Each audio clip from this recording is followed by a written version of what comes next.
यातला जो मुख्य आरोपी शंकर बिराददार आहे हा कशा प्रकारे हे सगळं अवैध टेलिफोन एक्सचेंज चालवायचा हे त्याने स्वतः सांगितलंय. आपण जाणून घेऊयात. ज्याच्यामुळे एटीएसला इतका खरं तर लातूर पोलिसांचं कौतुक आहे की त्यांनी एवढं छान काम केलं. हा आरोपी आहे खरं तर.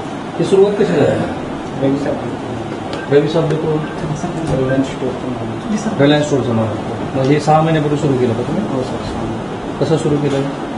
फक्त त्याने सिम कार्ड वगैरे अरेंजमेंट करतो एवढ्या कार्डमध्ये ओपन मॅनेजमेंट वगैरे मी सांगतो सिस्टमवर जॉईन करतो. म्हणजे कार्ड कसा झाला तो? तेच त्यांना अरेंज करतो. त्याच्याकडे स्टोअर होतं रिलायन्सवर. डिसेंबरला सुरुवात झाली. डिसेंबरला सुरुवात झाली. बरं. तुम्हाला सुचलं कसं? ट्रेनिंग कोणी घेतली? ट्रेनिंग वगैरे समजे त्याला ऑलरेडी चायनीज स्कायलाईनमध्ये सांगतो. बरं. स्कायलाईनमध्ये सांगतो समजा ट्रेनिंग केलं. मग तुम्ही पहिला कॉल केला? पहिला आम्ही काही कॉल करायचं. हां. मग कॉल वगैरे करायचं. मग त्यांनी चायनीज स्कायलाईनमध्ये ट्रॉफिक वगैरे घालतो सिस्टम. हां. ट्रॉफिक चायनावरून यायचं का? चायनावरून यायचा कॉल? एक मिनिट. US वरून. पाकिस्तानमध्ये किती कॉल आले? तुम्हाला किती कमिशन मिळालं? मिनिटाला 20 पैसे. आणि तुम्ही असे किती आतापर्यंत कॉल केले असते?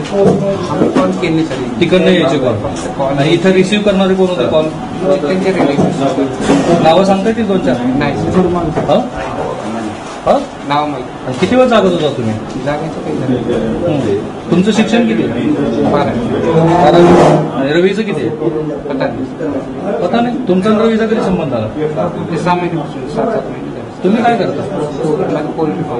Poultry farm. आणि रवी तुमचा मित्र आहे? आणि रवीने रिलायन्समध्ये ट्रेनिंग घेतली?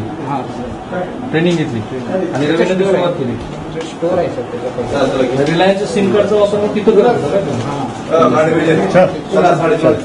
आणि हे येणारे लोक कोण होते तुमच्याकडे कॉल घेण्यासाठी येणारे? जिकडून कॉल यायचा पर्टिक्युलर देशाच्या मोबाईलवर जातात. पैसे किती कमवले तुम्ही आतापर्यंत? 1-2 लाख. काय केलं ते पैशाचं? जे काही अर्ध पैसे आपल्याला 2 लाखाचा बाकीचा खर्च वगैरे झाला. सांगायला हरकत नाही की अशा पद्धतीचे बोगस एक्सचेंज हे यापूर्वी सुद्धा मराठवाड्यामध्ये आढळून आले होते, विशेषतः बीडमध्ये, औरंगाबादमध्ये. MRPC तर असं दिसतं की याचं एकूण एज्युकेशन हा 12वी पास आहे. आणि दुसरा आरोपी सुद्धा जो आहे 12वी नापास आहे खरं म्हणजे. हा 2 विषय त्याचे गेलेले आहेत. आणि दुसरा आरोपी पाहता पैशाच्या आमिषाने देशाच्या सिक्युरिटी बरोबर केलेला हा खेळ आहे. परंतु ETSची इन्व्हॉल्वमेंट किती, देशाच्या खरंच सिक्युरिटीला थ्रेट किती होता. आणि ह्या मंडळीने अश्लील कॉल किती केले? तसले कॉल तसले येत होते का? हा खरा प्रश्न आहे. आणि दुसरा प्रश्न असा आहे की इतक्या सहजासहजी रिलायन्स सारखी महत्वाची मोठी कंपनी, रिलायन्सचे 36 आणि BSNLचे 16 सिम कार्ड साधून आले. याचं व्हेरिफिकेशन न होता ते कसं काय मिळतं? कॅमेरामॅन काकासाहेब कांबळे आणि माझा सहकारी निशांत बद्रेश्वर सह मी राहुल कुलकर्णी, ABP माझा, लातूर.